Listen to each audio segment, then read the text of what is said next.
Hello, hello, hello, and welcome to Project Possible with me, Rich Leigh.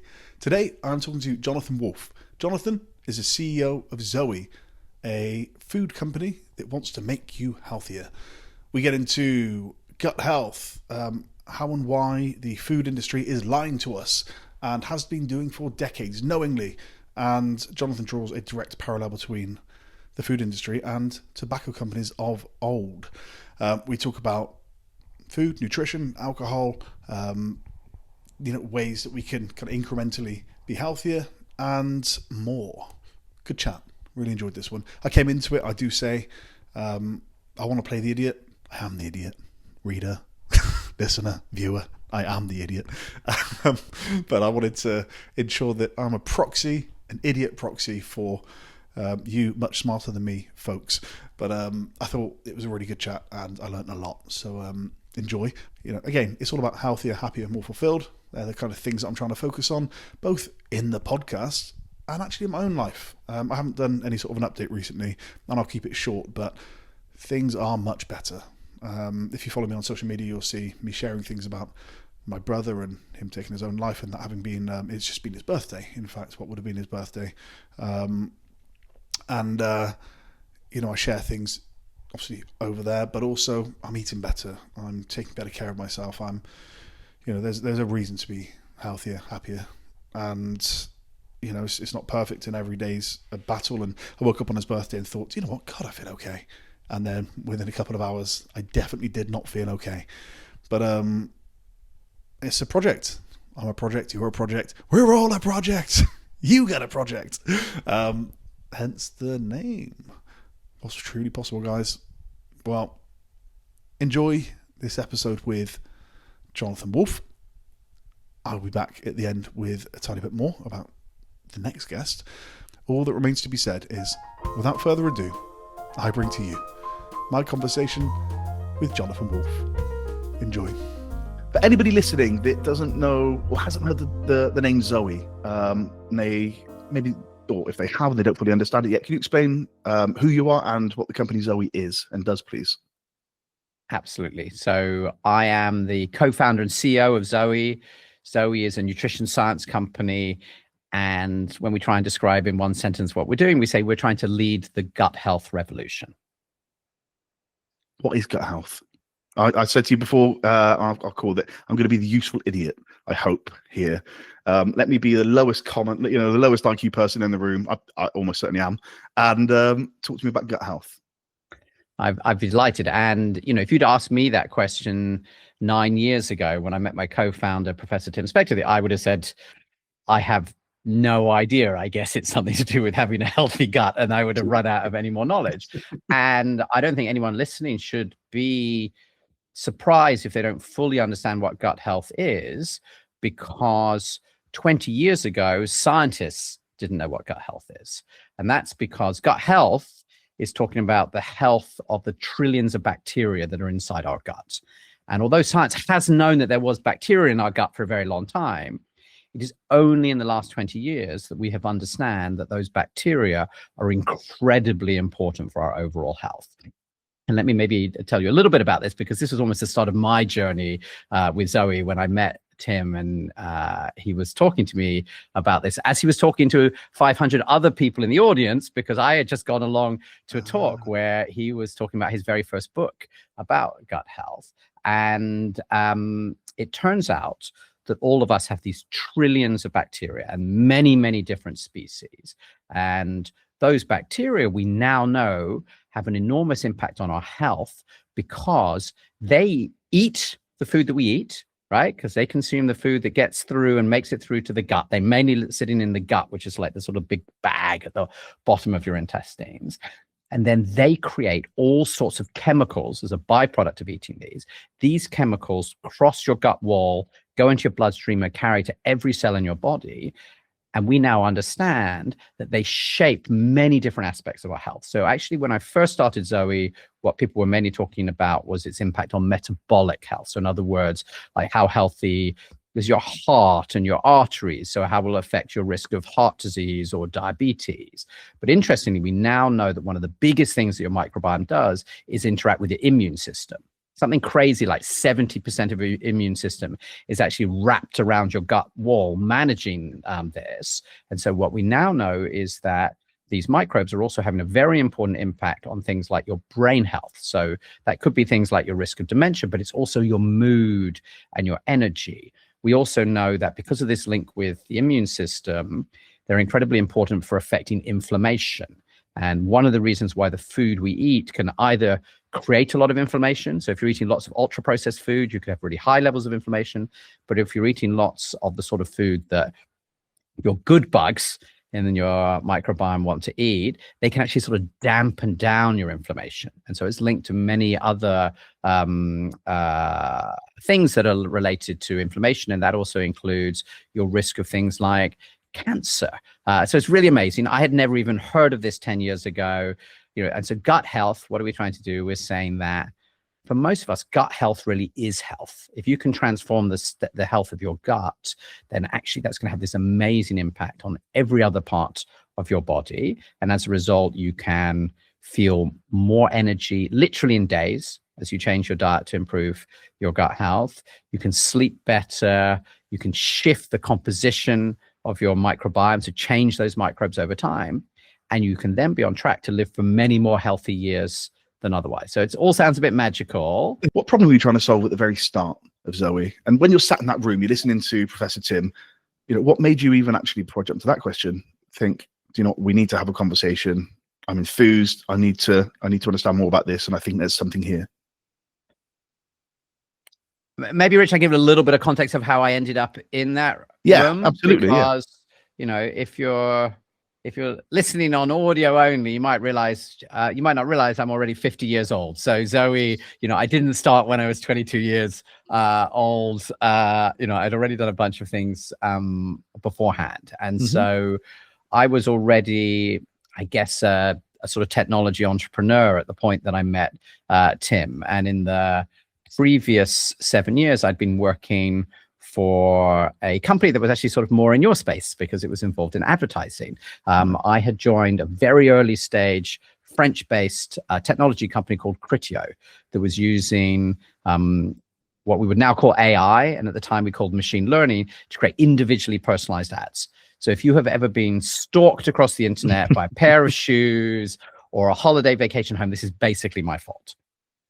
So I was chief product officer. This is when everybody turns off. Yeah, so I would like to say that I'm now trying to make up for that. So what had happened is, so I joined Criteo, I was chief product officer, and over the 7 years I was there, we went from complete startup, no revenue, to 2,000 people, nearly $2 billion of revenue. We went public on NASDAQ, the US stock market, a couple of years before I left. So it's like an amazing ride based upon using this AI to be able to understand, what you were interested in and show you an ad for some sort of product with your new longer hair, Rich, that you now need, right? You need a brush now. The comb is no longer any good. So we'll stalk you across the internet with that. A lot of fun. However, what I realized maybe towards the end of this was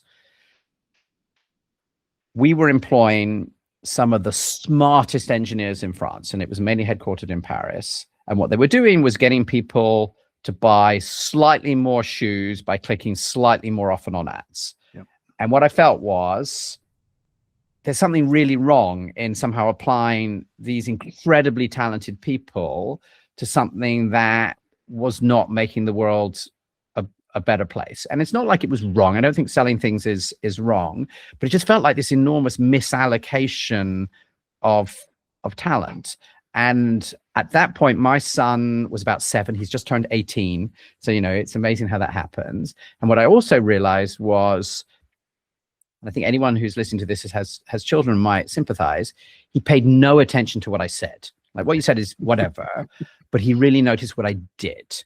What I was doing is what was telling him what I meant. And what I felt was, if I keep doing this for the next decade, I'm saying, like, this is what matters, and making money is what matters, and like something sort of fun what matters. But actually that didn't really match up to the values that I wanted to give him. I wanted to do something that I felt proud about doing.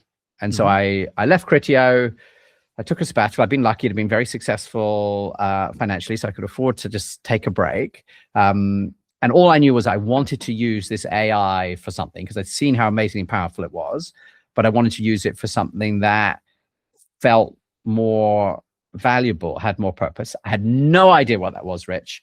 I went to this talk with Tim because I was personally interested in my nutrition and how that affected my health.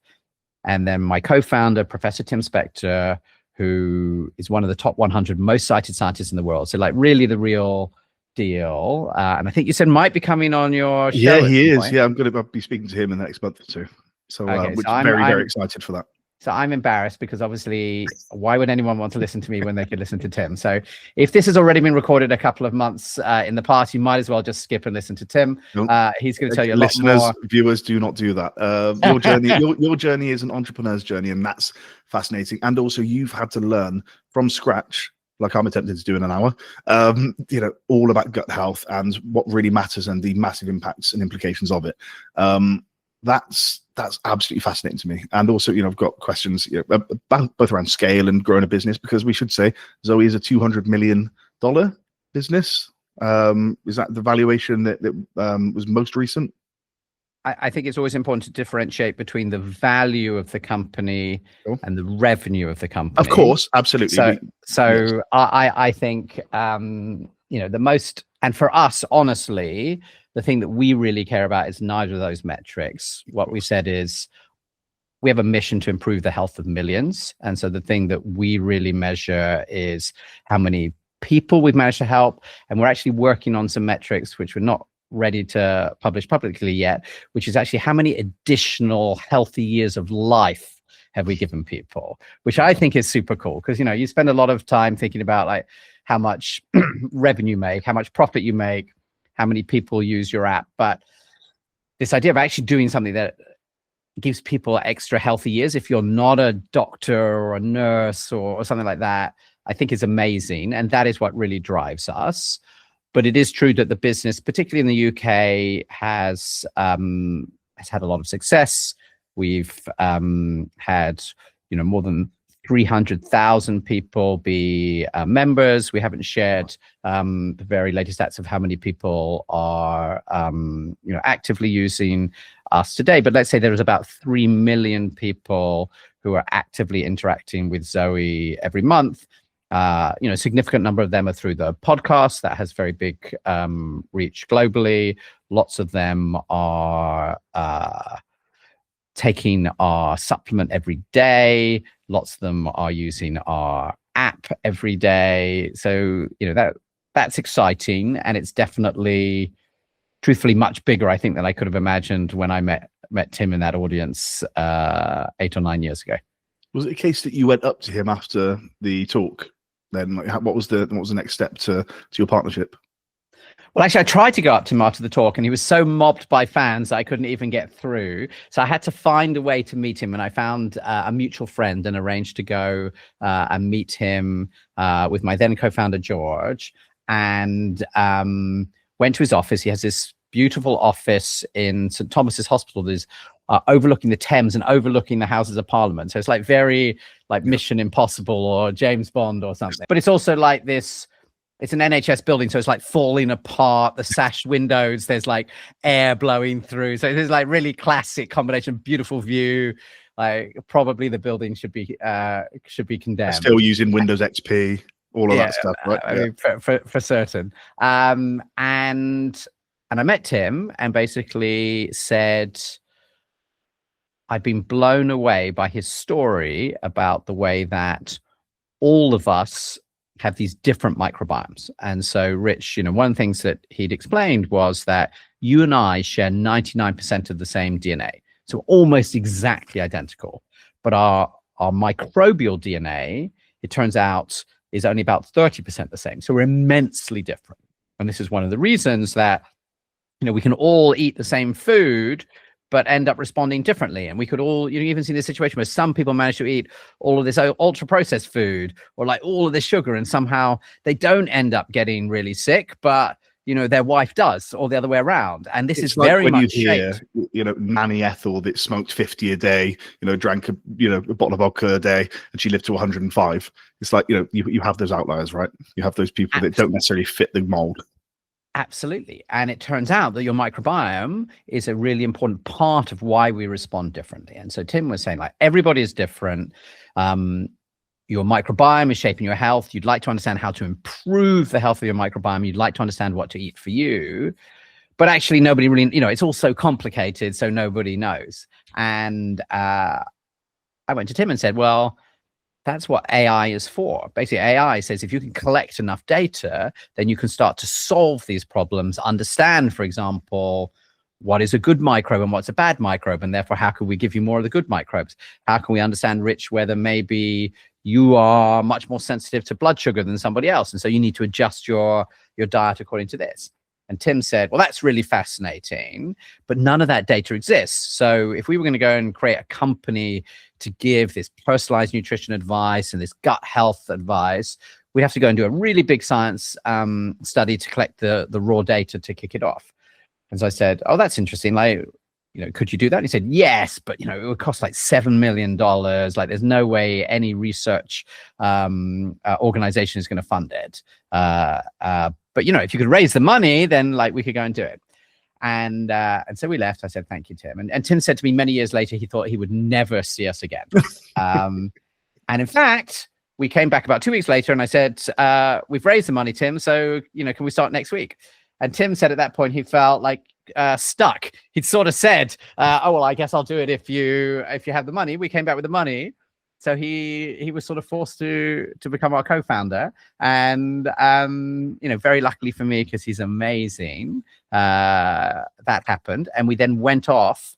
And for the first really 3 years of Zoe's life, we were basically an enormous science project. We ended up running the largest in-depth nutrition science study in the world to understand the linkage between health, your gut microbiome, so these individual microbes inside you, and the food that you eat. It was out of the outcome of that, we had our first 2 Nature Medicine papers, which are, if you're in the science world, is a bit like sort of getting Oscars and saying, like, this is amazing science. But critically for us, it gave us the first data to then actually start to roll out a product that can give you personalized advice about how to adjust your diet, can actually start to effectively sort of score your diet today and give you this sort of specific and quantitative feedback about how healthy your meals are today, and give you very specific advice about how to change.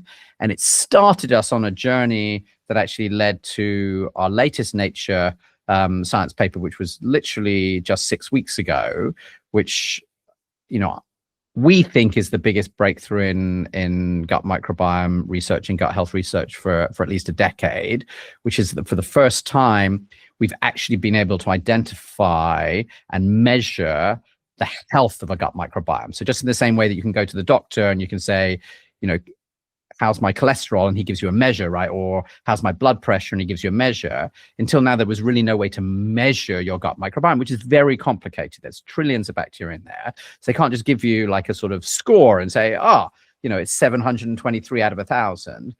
We have now been able to do that because thanks to our amazing members, as I said, more than 300,000 have completed gut health test kits and given us all this other data and agreed to be part of this science research as well as part of this company. We've been able to identify the 50 microbes that are best associated with health and the 50 microbes that we call bad microbes that are associated with poor health, how that links to food. And therefore we can actually measure your microbiome. We can, what we say, sequence the DNA. It's a bit like you do to, like, for human DNA, but in this case for the microbes in your gut, understand the microbes in your gut, compare that data with all those other people, and actually understand the health of your microbiome. So it's been a long journey to get there. And why does that matter? Because all of this helps us to understand, okay, what should you change and what can we give you to improve your gut health? And if we can improve your gut health, then we can improve your real health. Well, it's like anything. It's hard to know where to make changes if you're not measuring to start off with. If you don't have a measure or anything, a yardstick, something to say, here's where I'm at, and here are the changes that I can make. What data were you collecting in those early in that early kind of data research? So you talked about the gut health kits. Were people telling you what their diets look like on a daily basis? What kind of stuff were you collecting? So there's been an evolution through the history of ZOE, and what I would say is it's got simpler and simpler for anyone who wants to join ZOE as we've gone on. And that's for two reasons. One is, as we've collected more data, we've realized that we can start to predict some of the data using this AI. So you don't need to collect as much, because we can basically predict the answers for the rest. And also because what we've realized is the sort of data collection that makes sense in a in-depth trial where you get 1,000 twins to come into the hospital and you make them sit literally. I mean, so for the first study, we had 1,000 people, most of them twins, come in. They came into St. Thomas's Hospital. They'd be cannulated, right? So you'd plug them in to get the blood. I did this myself as well. Take the blood, and then you take blood at 10 intervals as you're eating this specially prepared breakfast and lunch, and you measure an amazing number of markers. But clearly, you can't expect hundreds of thousands and millions of people to go into hospital in order to do this. And so you have to simplify it to make it accessible. And so we have been making it simpler and simpler. So today, if you do ZOE, you can actually get, we have two products now where you don't have to do any testing at all. And that's on the back of all of this research. And one of those is a supplement that we've developed. And if you'd asked me 5 years ago, would we ever make a supplement? I'd be like, no, Rich, why on earth would we do that? We're going to give you all of this advice about what to change and how to get there. But it turns out that more than 90% of people in this country are not eating enough plants. And one of the things that our research has shown really clearly is that the number one thing you can do to transform your gut health is to eat more than 30 plants a week. And why is that? Because I was talking about all these microbes in your gut. What do they eat? Well, they eat plants, and in particular, they eat the cell wall of plants, which we've historically called fiber. And that is correct, it's fiber, but I think, I always thought fiber is one thing, like sugar or whatever. Yep. Turns out that's not true. Fiber is many, many, many different types of things, because every plant is basically made of this fiber, that's its cell wall, and it's all different. And so actually, and all of these different microbes, the best way to think about it, I think, is to think about it about it's almost like you got a zoo inside your gut. You've got all of these different species, and if you want to be healthy, you don't want to just have one of the 50 good bugs, right? You want to have 50 of the 50 good bugs. That's the thing that's really going to look after your health. But just like in a zoo, the food for the lion is not the same as the food for the aardvark or the gorilla or the snake, right? They're all eating different food. And that is true for your microbes as well. They all are optimized to eat different food. They're also, by the way, all of these bad microbes, guess what sort of food they like, Rich? Processed.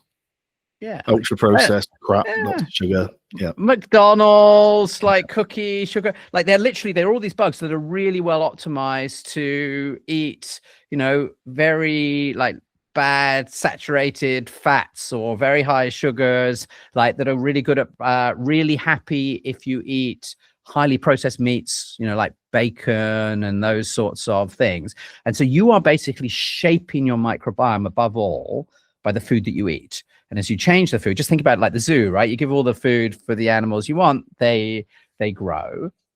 And our ancestors never had to think about this because they just ate a diverse diet. If you can imagine our ancestors walking around somewhere in East Africa, it wasn't there's just Greg sandwiches everywhere. It's all of these different things, and at different, they're growing at different points, and so you would naturally eat this great diversity. And because nothing has been processed and stripped away, if you want to eat their equivalent of a potato or even a berry, it's got this huge amount of fiber, all of this material that's feeding your gut. And so what we've discovered is that if you can eat 30 plants a week, then you can dramatically improve your gut health versus if you're eating much less than that. And most of us, certainly where I was when I started ZOE, is I was maybe eating 10 plants. And obviously plants include, things that have fiber. So, I could eat wholemeal bread or some nuts or some seeds. Like basically,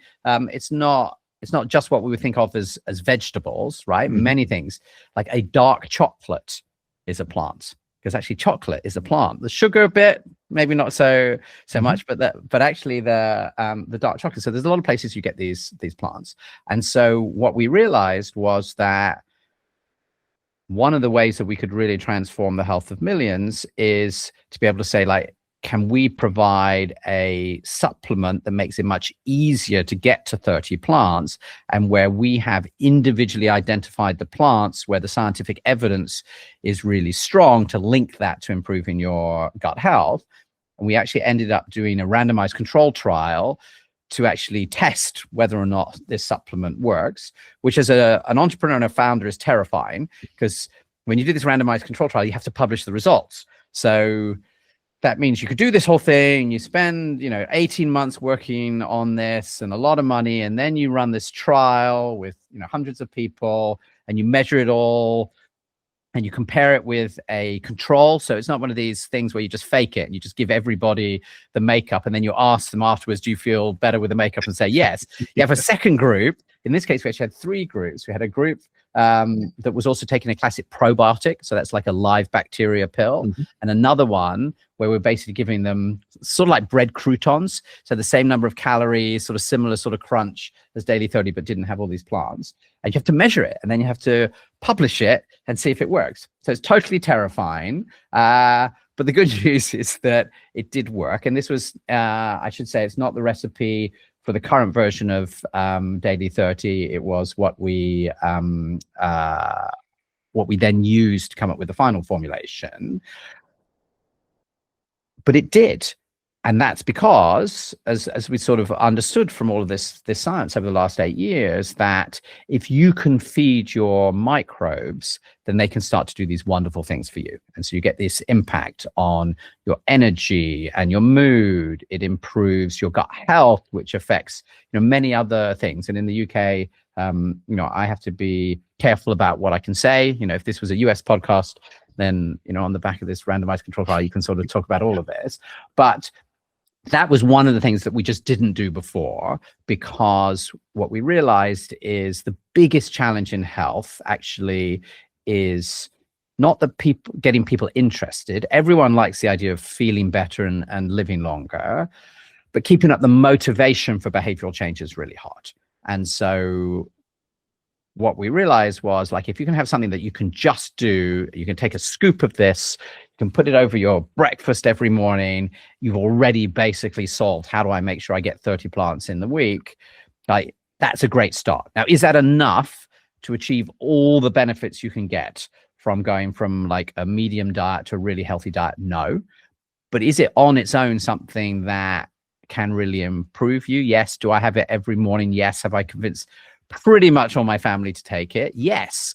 And part of that is because I haven't managed to convince all my family to make all the changes in their diet that I would like them to, so that I could maybe have my parents with me for as long as I would like to. But I think anyone listening to this also knows, like, trying to convince your parents or your loved ones to change anything is sometimes the hardest, right, Rich? Absolutely. Yeah, of course. It's fundamentally, you can't change people as much as you desperately want to try sometimes. Exactly. And so that is, that is a key product for us now, because what we see is that, this is what supplements should be in the 21st century. What I love about what you just said is science iterates and it isn't afraid to be wrong. And I know you said that it was scary having, these trials out there. I bet Professor Tim was not scared, because he's like, well, it says what it says, and we do what we do. And it's a question for him. You're absolutely right. And he and our chief scientist, who's also Professor Sarah Berry, are both like, also just, well, obviously that's what you have to do, right? They've been doing this for decades and decades. And what they basically said to me is, well, if you want us to keep working here, we have to do this. Like it's like they couldn't keep their head held high with all of their friends who are like all these other like makes scientists. perfect sense. And again, to your point, it's not the same product it was 8 years ago, and possibly nor should it be, because more research has been done since that says other things. And that again is the wonder of science to me, is just progress. It's, hey, I want to be. It's almost like every scientist I've spoken to, every academic, they want to be wrong. They want to be wrong so then they can find out what's right. And there's something beautiful about that. Is nutrition like this accessible, and nutritional education accessible to everybody? Because I grew up in a council house on benefits. You can probably imagine that what dinner was, right? And it's not to say that my mum wasn't amazing and didn't try. It's that with 5 mouths to feed and not a lot of money to do so, turkey dinosaurs are like, well, the kids will eat them and it shuts them up. So there's a difficulty around nutrition education, I think, because it just, for some people, they just go, oh, okay, well, that's a luxury to have. Do you agree that that's a luxury to have? So I definitely don't agree that it's a luxury to have. I actually think that's really patronizing, as I think people who say that are generally like, well, obviously I'm going to care about what I eat and I'm going to care about what my children eat. But for some reason, like if you're living in a deprived situation, like it's okay to eat food that we know is going to cause you to die probably decades earlier than otherwise, and probably to have a really big and detrimental impact to how you feel right now for your entire life, from like 18 to 65. So actually, I think it actually makes me really angry. I think you can probably... No, I can't. And I'm glad that's exactly the answer expected and wanted. So please tell me, because... So maybe can I say for a little bit, maybe just when I started ZOE, I had no opinions on this. Like I got into it because I was fascinated by the sort of technical challenge of like, can we give you all of this advice? Can we decode all of this information? Like, is it possible to improve your health? And I wanted to do, and I thought the idea of doing something that felt like valuable seemed great. And I really had no opinion about the general food environment or any of the rest of it. I hadn't really thought about it, and it wasn't the starting point.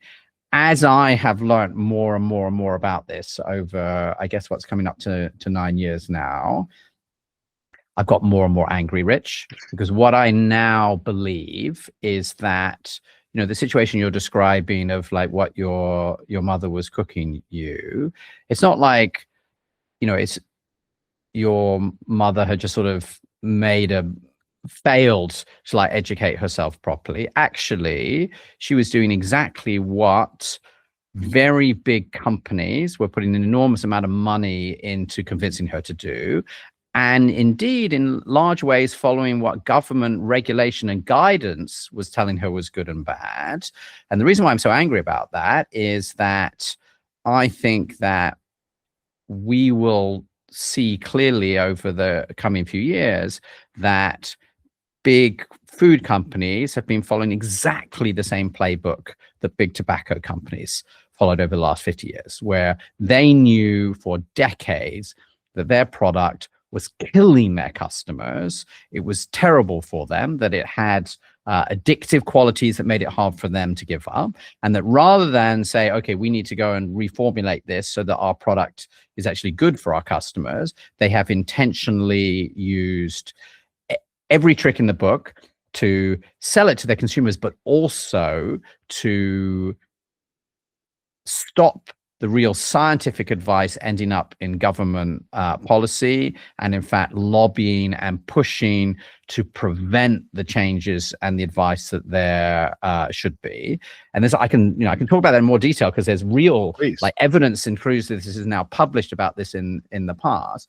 But it's really shocking, because what it means is, coming back to your mother, it's not like she's in sort of like this neutral environment where she's deciding what to do. She's going into a supermarket where every packet that you pick up is like covered in some health halo. And I think let's talk about children's food, just because it's most shocking, right? Because children, we don't believe, are able to make all of their own decisions, right? This is why you're not allowed to drink as a child or smoke a cigarette. But go and look at children's cereal. Children's cereal, much of it is the some of the worst ultra processed food that you can get. All of it has what people in our world called health halos. So health halo is, it says something like high in fiber, or added vitamins, or good for your family. And I mean, if you're not an expert in this, to add to that, if you're not an expert, if you've got other life concerns that are potentially to you far more pressing, you just want to feed your kids, they got to go to bed full, right? Life isn't the easiest when money is an enormous concern.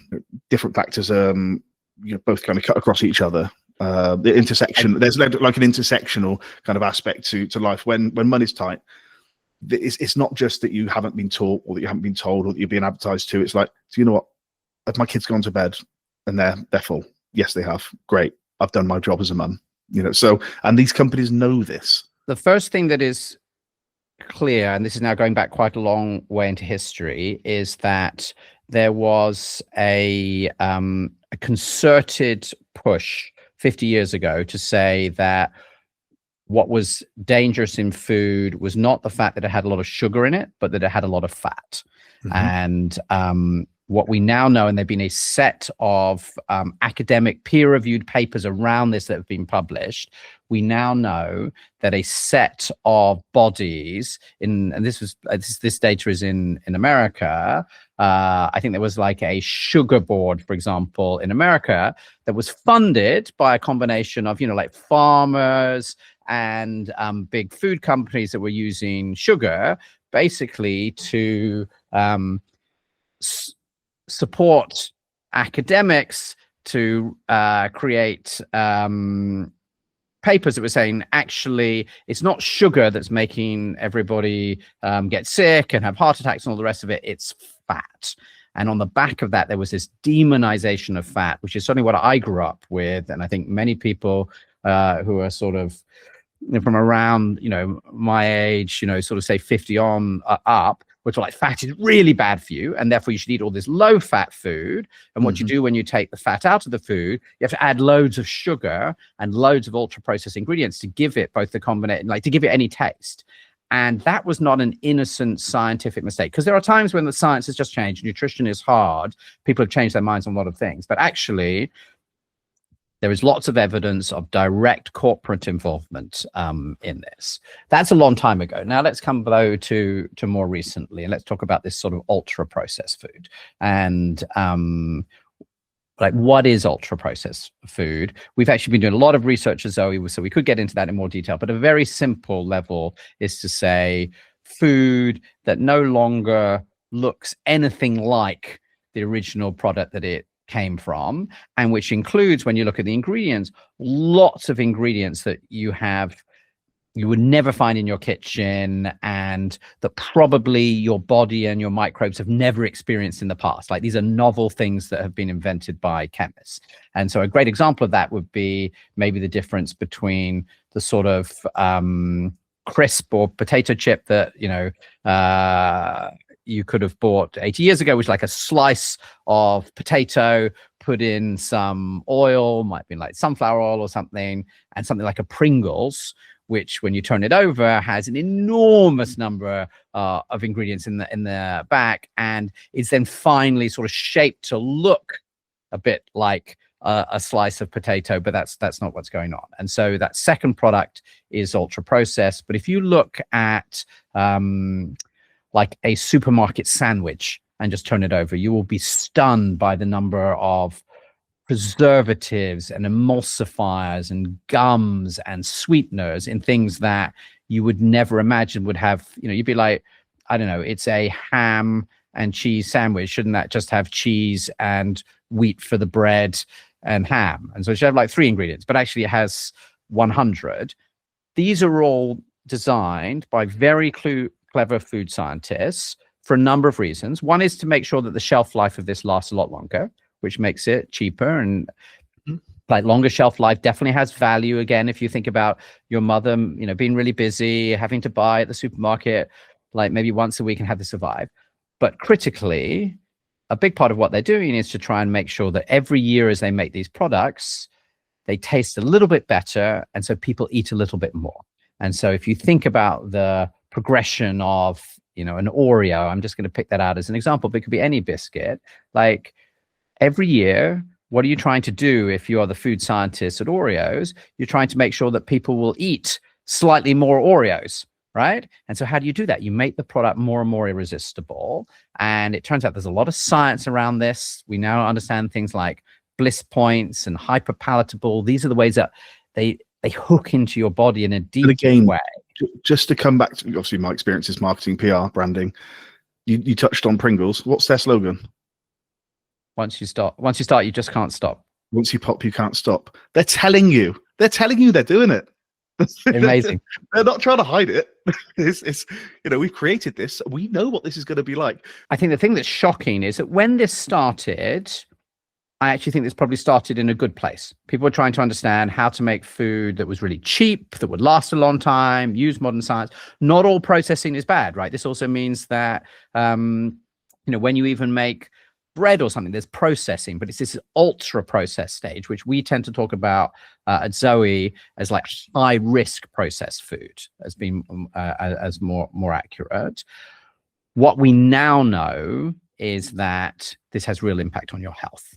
And one of the reasons that it has real impact on your health is that you're eating a lot of foods that we have not evolved to live with. A lot of these foods, like these emulsifiers and these preservatives and these sweeteners, interact with your gut microbiome. And so they change your gut microbiome. And the net result of this, and the science is still quite early. So I think this is still where it's not totally clear how this ultra processed food is affecting our health. But it seems to me, speaking to a lot of scientists, that the general consensus at the moment is that it raises your level of inflammation in your body. And that's like your immune system being dialed up, which is fine if you've got an infection or you've cut your arm. But if it's dialed up all the time, it's sort of like, the policemen are walking around all the time with their guns out shooting first. And what are they shooting? Like your own body, right? Because it's like dialed up too high, a bit like somebody who has like an autoimmune disorder or an allergy or something like this. But do you think that these ultra processed foods have increased incidence of these deficiencies or intolerances?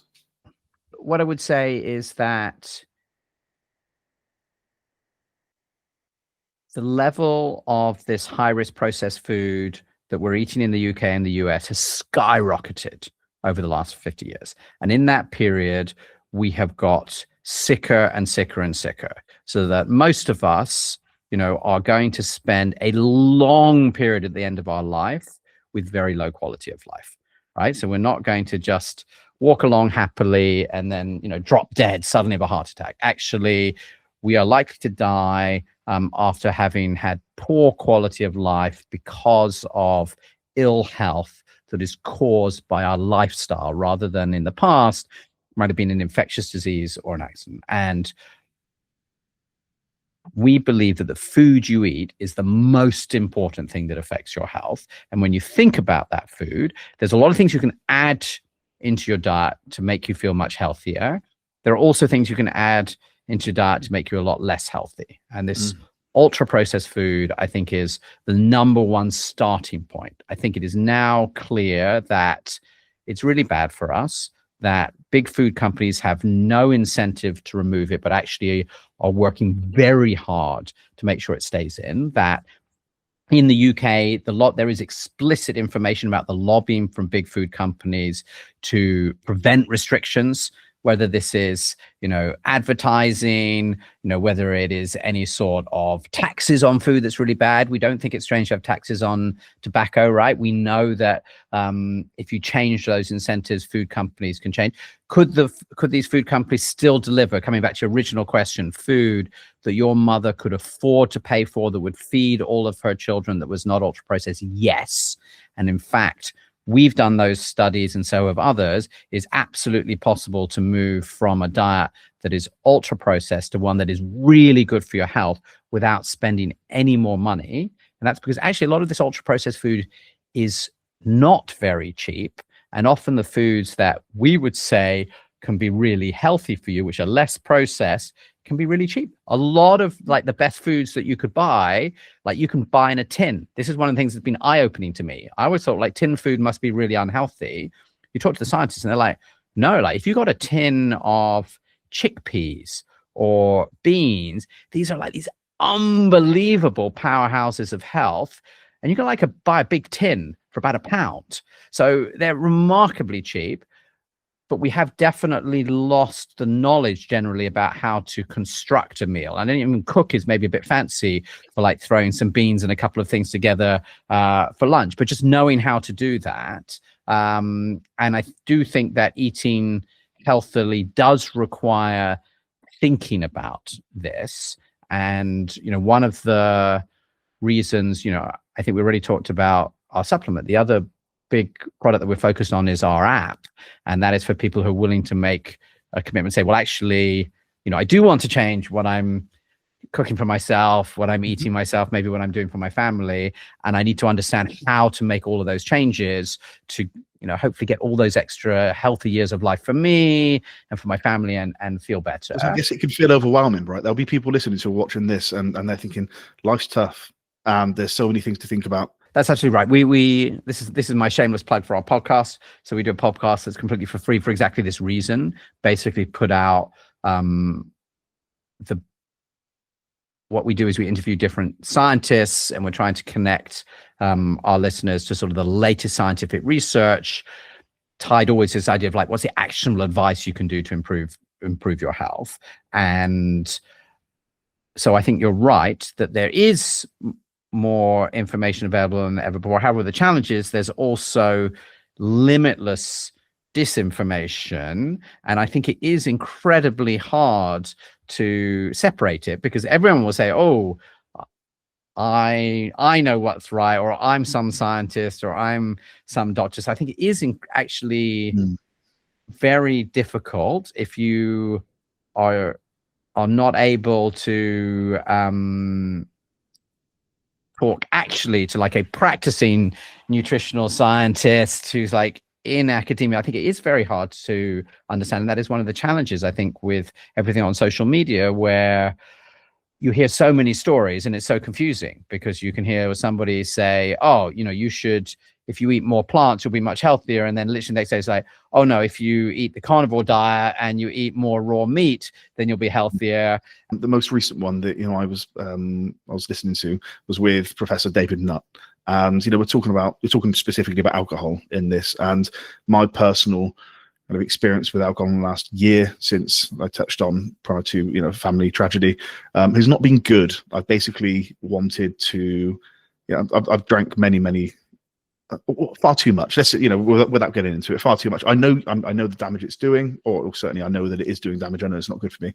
What surprised you about the conversation with Professor David? It was a really fun episode, firstly, and I actually learned a lot from it. I think the thing that I was most struck by was he said that there are a lot of people who do not think that their alcohol consumption is an issue at all, but in fact they're causing like severe health issues. And so he gave this example, if I remember rightly, that, you know, if you and your partner are drinking a bottle of wine between you a night, then that will just seem normal. And you'll have a bottle of wine each night and you'll put it out and that will seem fine. And you will probably feel fine the next day. So you're not feeling hungover. It's not a problem. So you're drinking half a bottle. He was saying that is going to be causing you serious health issues. But because it's sort of normalized, it would be completely different if you were taking some other sort of drug.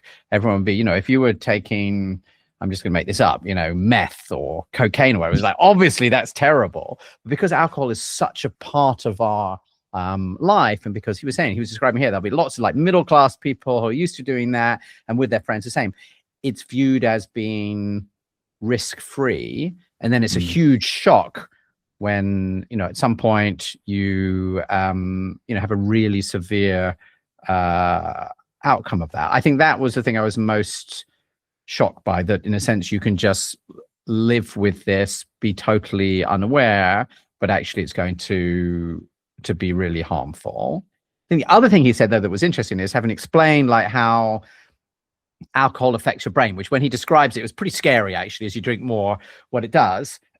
He didn't say, oh, everyone should be teetotal, because he also said that for many people, social gatherings are a source of anxiety, like you're worried about it.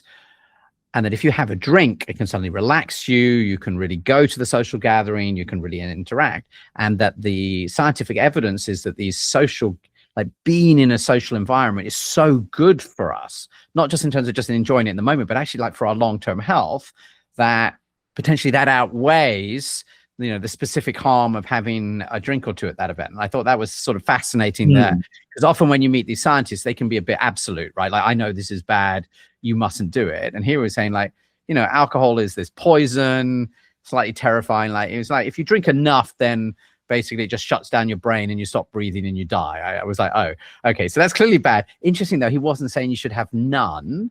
He was saying actually there can be real benefits, and therefore, you know, there's this sort of balancing act. What did you take away from it, Rich?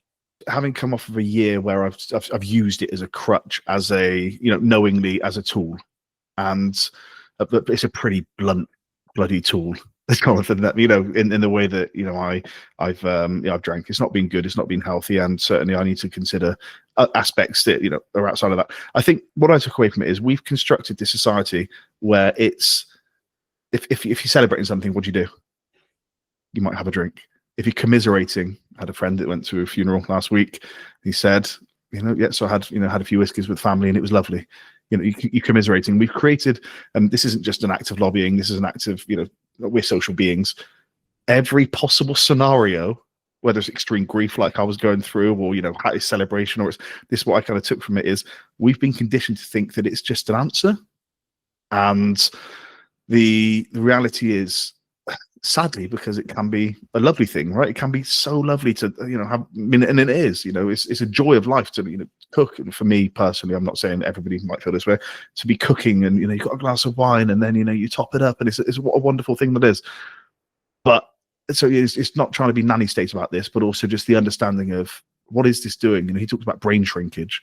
That was quite, you know, eye-opening to me. I was like, that's not an aspect I'd ever heard before.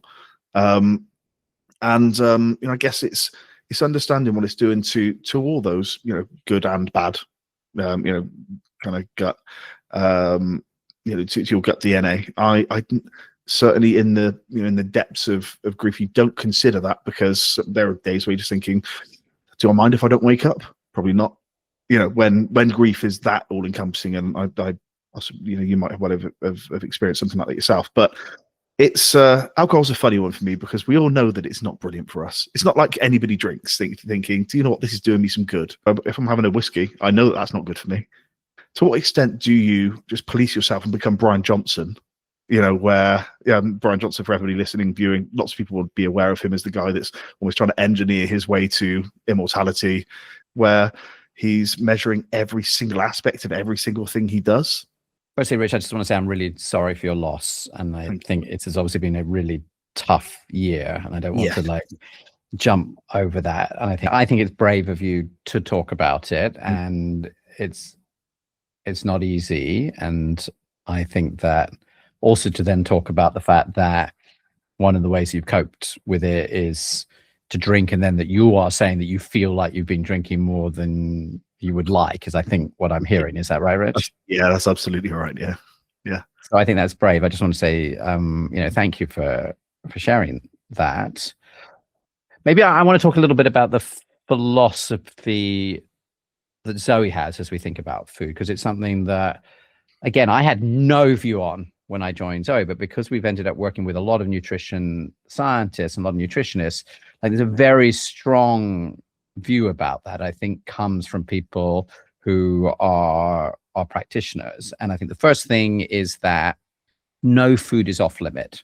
There's no such thing as like a food that you mustn't have. There's no food that is sort of like toxic. You know, we are now talking about some of the things that's not very good, like alcohol or like ultra processed hams and salamis? And the answer is yes. If you have lots of those regularly, you increase your risks of cancer and things like that. So they are like bad for you. But the reality is, if you have this occasionally, those risks are very low, and you're probably taking a higher risk every time you like run across the road or even walk across the road. So, and then if you go and think about all those delicious things like cake, or in my case, I'm addicted to gelato.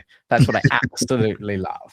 And like Zoe is not saying you can never have gelato, or you were talking about like dairy and other people think gluten. People have ended up today with all this thing of, I've got to exclude all of these different things in order to be healthy. Interestingly, that is not what the latest science says. So firstly, nothing should be off limits, because food is meant to be enjoyed. Like life is meant to be lived and enjoyed. And I think that's really important, because if you want to make changes to how you're eating, you don't want to do it for a week or a month. You want to make it like a lifelong change. That's what's going to give you 10 more years of healthy life, which is what the science says is possible if you're listening to this when you're 40. And in fact, if you're 70, you can get 5 more years of healthy life by moving to a really good diet.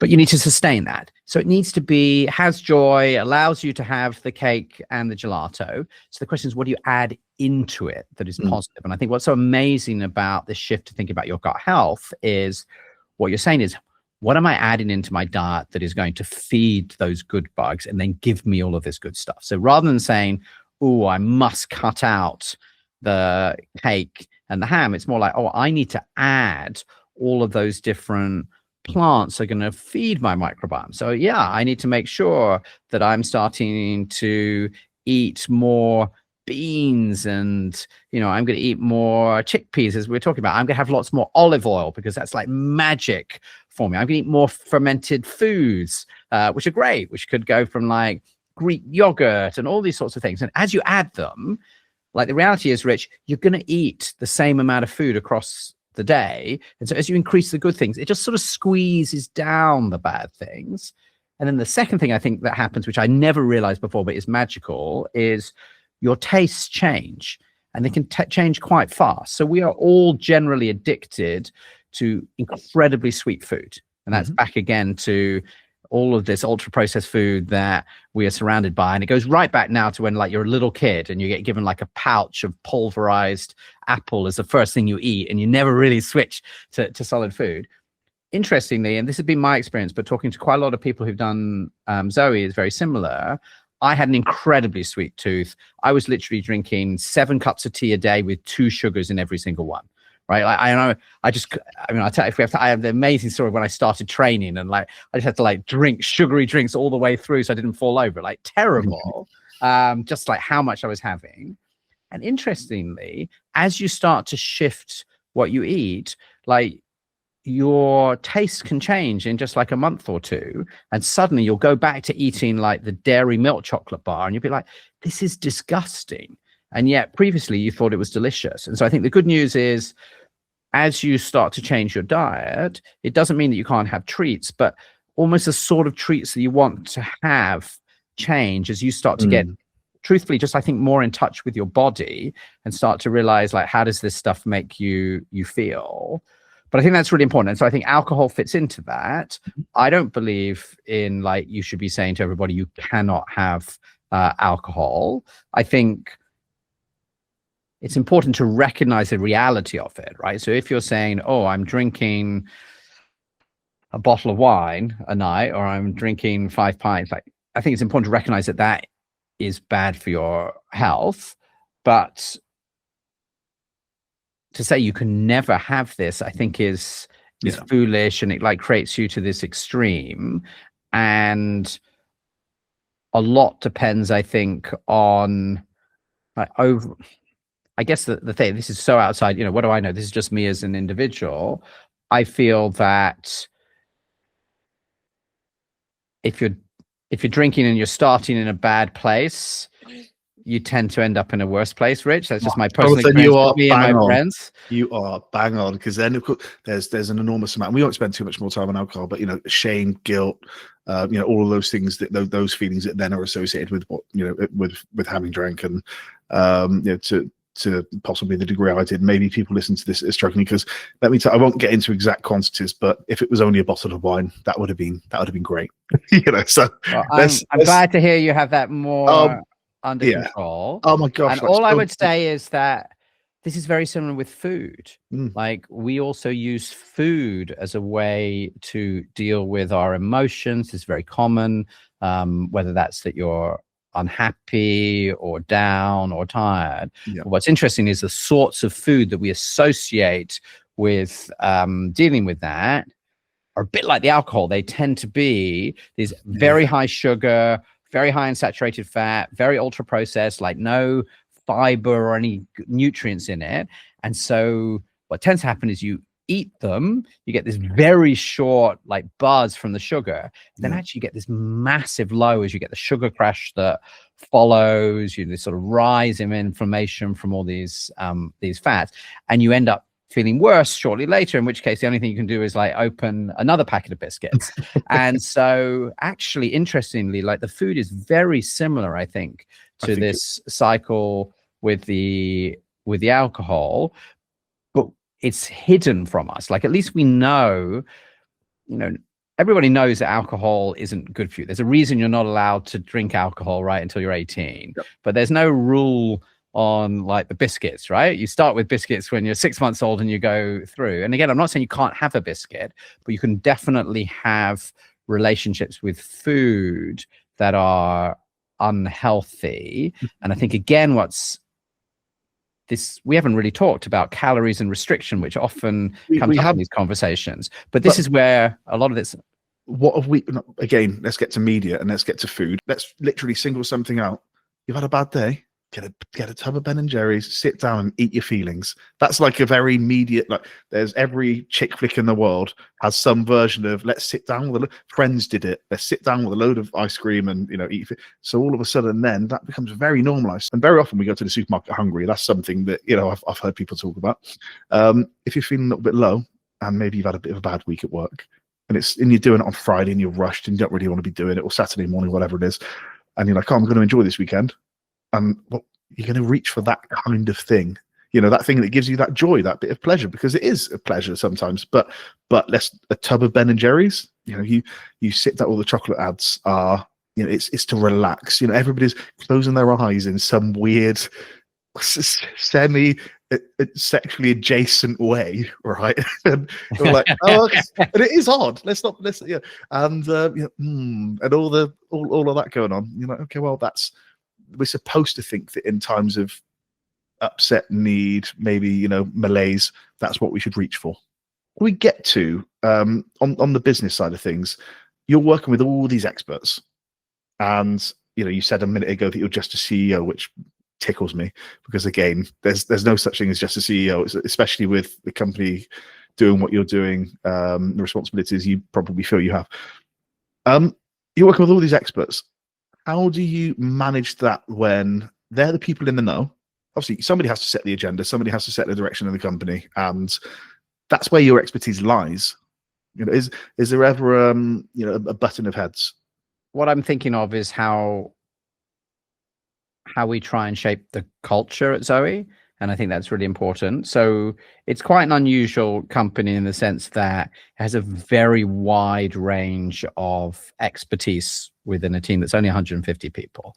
And so that goes from real scientists, data scientists, lots of software engineers, lots of designers, because we have this full app and we're very focused on sort of motivation and support. Then we have people who are actually building physical products and supporting them with operations, from sending out gut health test kits and making sure we can make this supplement and fill it. And then, of course, we have all these commercial roles about marketing and all the rest of it. So it's like a very broad range. Most companies would be much narrower than that. And so the biggest challenge I have found is making sure that people can communicate when they come from these very different areas. So like someone who's been a scientist for 30 years, like, has no idea how to talk to somebody in marketing, and vice versa, because their worlds just don't even overlap.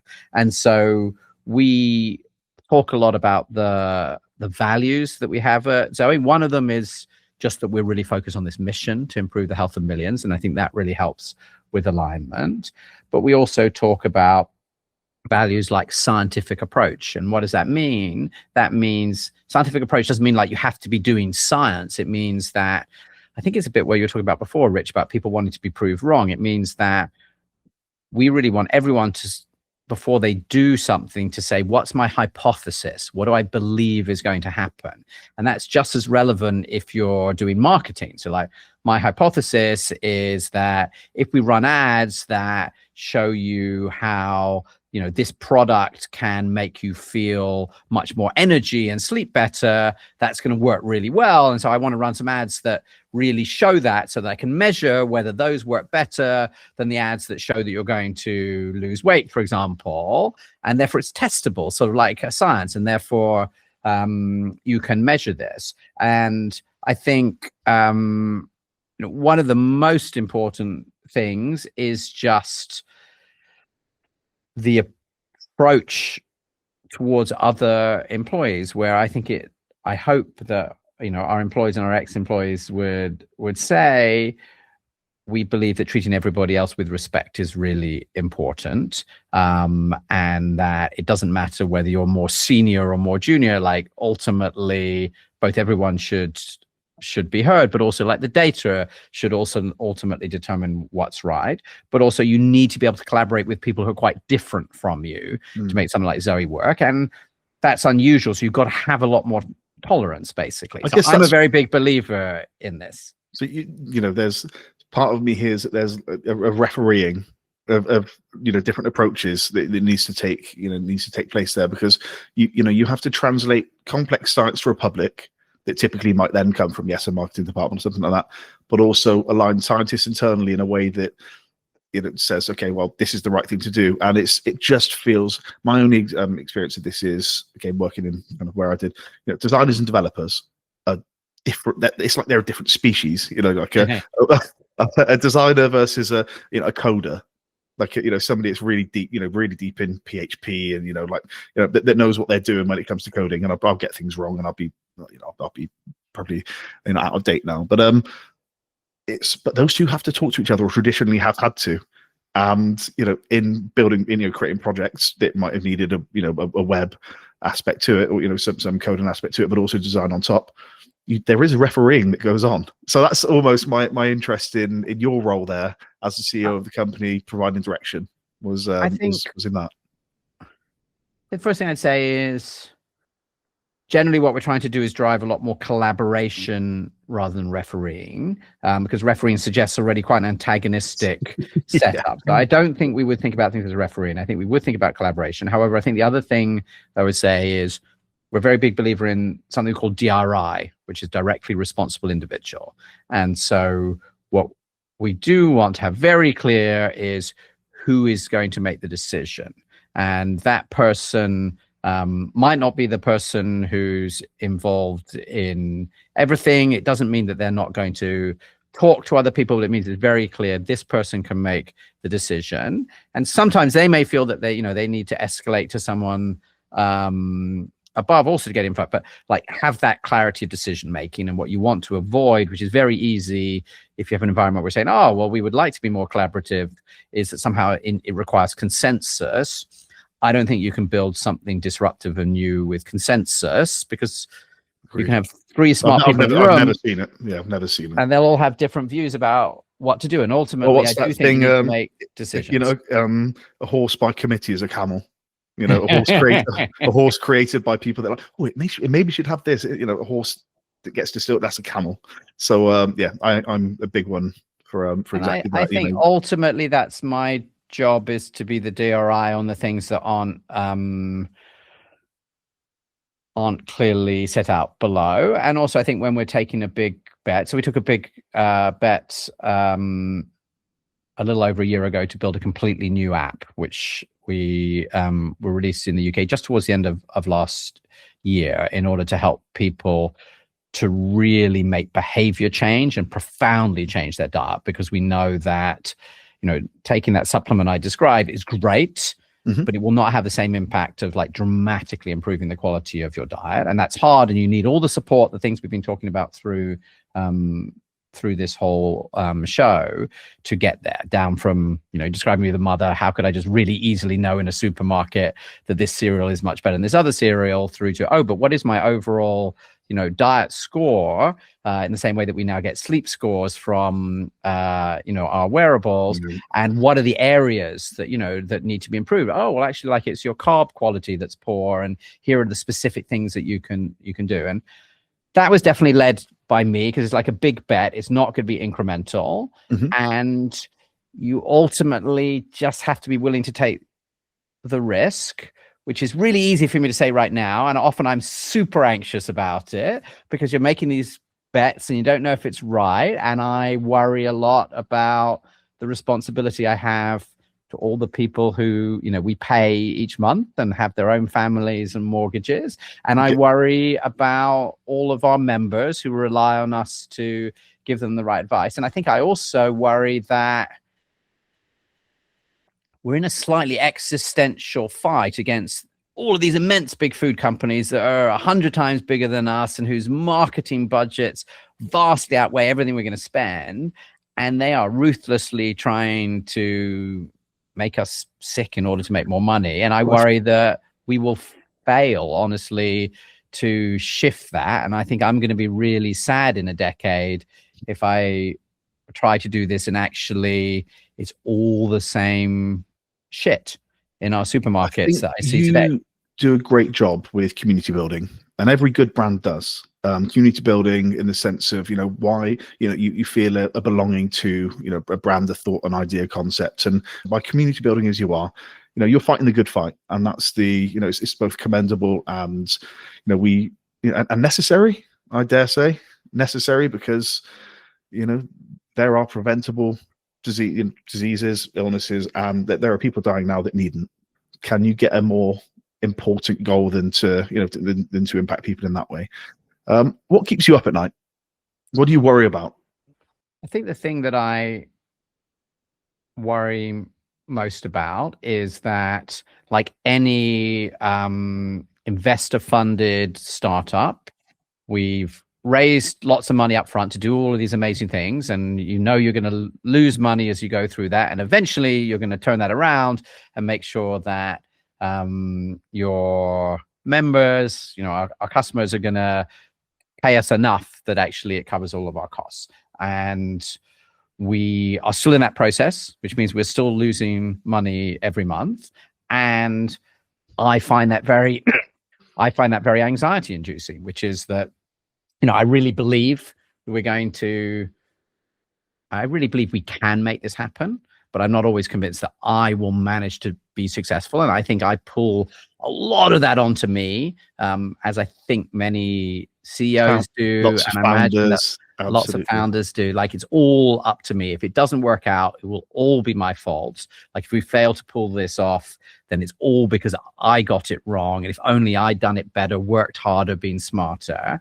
And that can be very stressful. And so, I'm trying quite hard to be a little kinder to myself. That's my New Year's resolution, to try and be a bit more content with myself by the end of the year. I would say we're a month in. I'm not sure I've made much progress, Rich, but I do want to be, because, talking to a lot of people, this can be a bit crippling to feel like it's all on you and you've got to get it right. And somebody asked me this question, I think it was my coach, is like, if you were talking to anybody else, would you be as tough on them as you are on yourself? And I'd be like, oh no, of course not. That would be like really horrible and also unreasonable and really.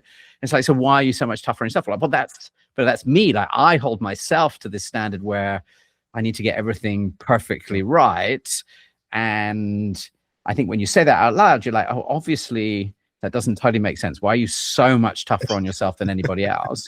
But also what I've realized is, just because you can say that or think about it sort of intellectually doesn't mean that it changes anything emotionally. So I think I hold myself to this very high standard. And I think that also, like any founder, like ZOE isn't just like some sort of abstract company.